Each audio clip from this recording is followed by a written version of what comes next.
Hello बच्चों, let's read the question. Question says two parallel slits used for Young's interference experiment are 0.5 mm apart. The screen on which fringes are projected is 1.5 meter from the slits. How far the third dark fringe from the central bright one? Given है wavelength of light used is 6000 angstrom. बच्चों यहाँ पे अगर हम बात करें इसके solution की, तो सॉल्यूशन में सबसे पहले हम देखेंगे की कॉन्सेप्ट. तो ध्यान रखिए, जब बात हो रही है यहाँ पे डार्क फ्रिंज की, थर्ड डार्क फ्रिंज की बात हो रही है सेंट्रल ब्राइट वन से. तो अगर हम थर्ड डार्क फ्रिंज की बात करें या एनथ डार्क फ्रिंज की बात जब हम करते हैं, एनथ डार्क फ्रिंज की जब हम बात करते हैं, तो बच्चों उसके लिए जो डिस्टेंस होता है एक्स ऑफ एनथ, और डार्क है तो मैं डैश लगा देता हूं, तो ये होता है बच्चों 2n-1 into D lambda upon 2d के बराबर. जो nth डार्क फ्रिंज हमें मिलती है वो मिलती है 2n-1 into D lambda upon 2d के इक्वल मिलती है. अब क्वेश्चन के अकॉर्डिंग अगर हम देखें तो स्मॉल d की वैल्यू जो गिवन है, स्मॉल d होता है स्लिट्स के बीच का जो डिस्टेंस है, तो d स्मॉल d की वैल्यू यहाँ पे गिवन है 0.5 mm, यानी कि अगर हम इसको मीटर में रखें तो ये हमें मिल जाएगा 0.5 इंटू 10⁻³ मीटर.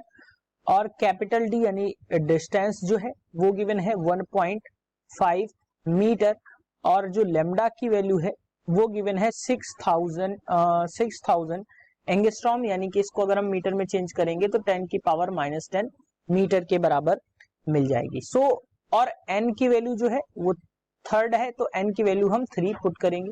सो बच्चों इन सारी वैल्यूज को अगर हम इसमें पुट करें तो x जो होगी, यानी कि थर्ड डार्क फ्रिंज है, तो x थर्ड जो हमें मिल जाएगी वो मिल जाएगी बच्चों 2n-1, तो 2 into n-1 into D lambda upon 2d.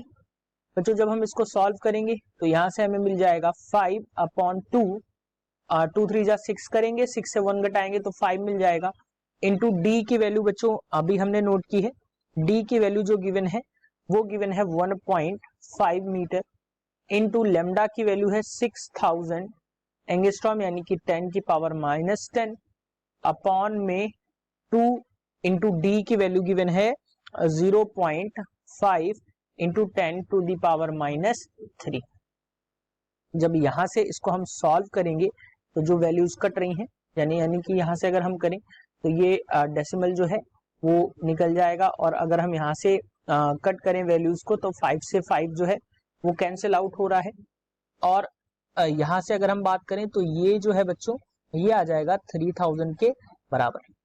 अब यहां से अगर हम बात करें तो 15 इंटू 3 करेंगे बच्चों, हमें मिलेगा 45 इंटू, अब 10⁻³ ऊपर जाएगा तो +3 हो जाएगा, ये हो जाएगा बच्चों 10⁻7, और 10⁻7 में अगर हम 3 0 का मल्टीप्लाई कराएंगे तो ये हमें मिलेगा 10⁻4 मीटर के बराबर. जो x3 की वैल्यू जो है फ्रिंज की जो प्लेस होगा, जो डिस्टेंस होगा वो होगा 45 इंटू 10⁻4, यानी कि इसको अगर हम लिखना चाहें तो 0.45 सेंटीमीटर जो है ये हमें इसकी पोजीशन जो है ये मिल जाएगी, यानी 0.45 सेंटीमीटर पे अगर हम बात कहें तो 0.5 यहाँ मैं लिख देता हूँ, 0.45 सेंटीमीटर पे हमें थर्ड डार्क फ्रिंज जो है वो मिल जाएगी. So this is the answer for your question.